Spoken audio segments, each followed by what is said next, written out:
محمد نبينا بنور هدينا من مكة حبيبي نور سطع المدينة من صلى صلاته واتحلى بصفاته يا بخت اللي في ظله ماشي يشفع له في مماته. صل على محمد السلام عليك يا رسول الله يا رسول الله।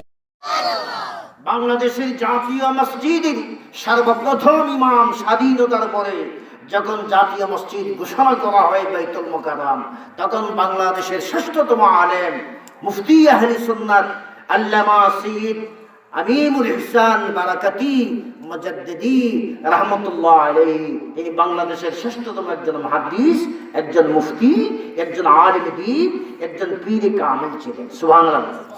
ওনাকে জাতীয় মসজিদের ইমাম খতিব নিযুক্ত করা হয়েছিল। একদিন বাংলাদেশের জাতীয় মসজিদের খতিব আল্লামা মুফতি আমিনুল ইহসান বারাকাতি মুজাদ্দিদি রাহমাতুল্লাহ আলাইহি একটা সমস্যার মধ্যে বললেন। সমস্যার মধ্যে পড়িয়া ঘরের বারিন্দার মধ্যে একটি আসনের মধ্যে একটি চেয়ারের মধ্যে তিনি বসে বসে চিন্তা করতেছেন, কি করা যায়, কি করা যায়, এই সমস্যার সমাধান কি। মুসিবতের মধ্যে পড়েছেন। আল্লাহর কুদরতকে বুঝতে পারে গো।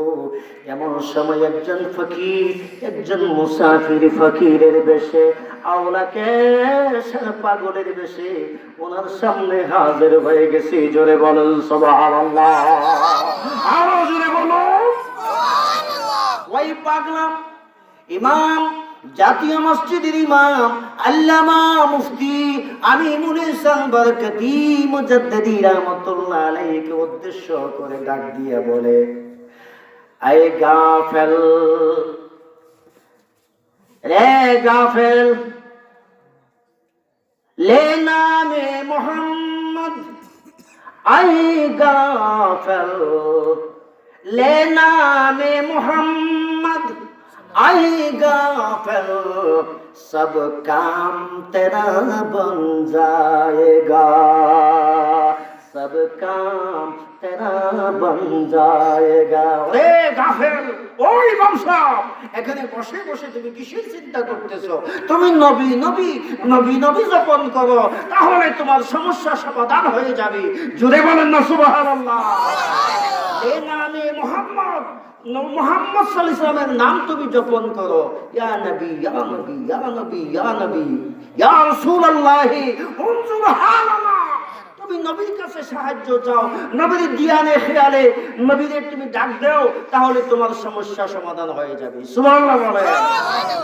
ইমাম খতিব মুফতি আহলে সুন্নাত বাংলাদেশের জাতীয় মসজিদের খতিব আল্লামা মুফতি মুহাদ্দিস ওয়াল মুফাসসির ওয়াল ফকিহ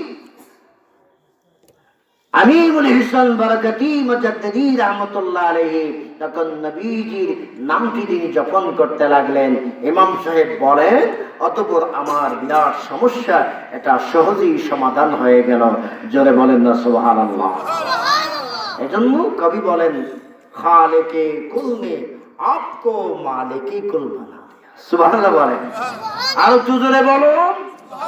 এজন্য আমরা সবাই বলি, ইয়া রাসূলুল্লাহ ইয়া রাসূলুল্লাহ ইয়া রাসূলুল্লাহ ইয়া হাবিবাল্লাহ ইয়া রাসূলুল্লাহ ইয়া রাসূলুল্লাহ ইয়া হাবিবাল্লাহ। আব্বা আম্মা জাহাদের অন্ধকার কবরে রাখিও নবী গো মায়ার নজরে। আব্বা আম্মা জাহাদের অন্ধকার কবরে রাখিও নবী গো মায়ার নজরে। অগশপিয়া দিলাম আপনার চরণে, শপিয়া দিলাম আপনার চরণে।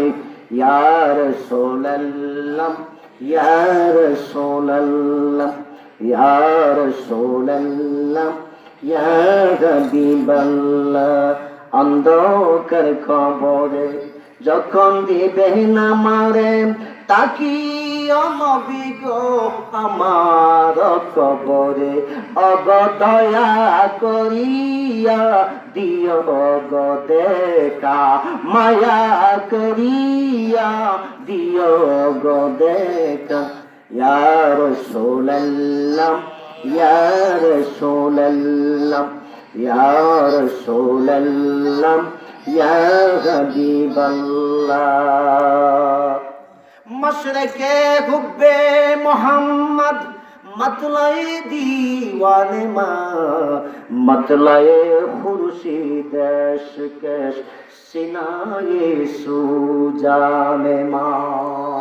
আমার জীবন, আমার মরণ, আমার লেখা, আমার সাহিত্য, আমার জ্ঞান ধারণা সবকিছু নবীর প্রেমে। নবীর প্রেমে যখন আপনি মাতোয়ারা হয়ে যাবেন, তখনই আপনি হয়ে যাবেন আল্লাহওয়ালা।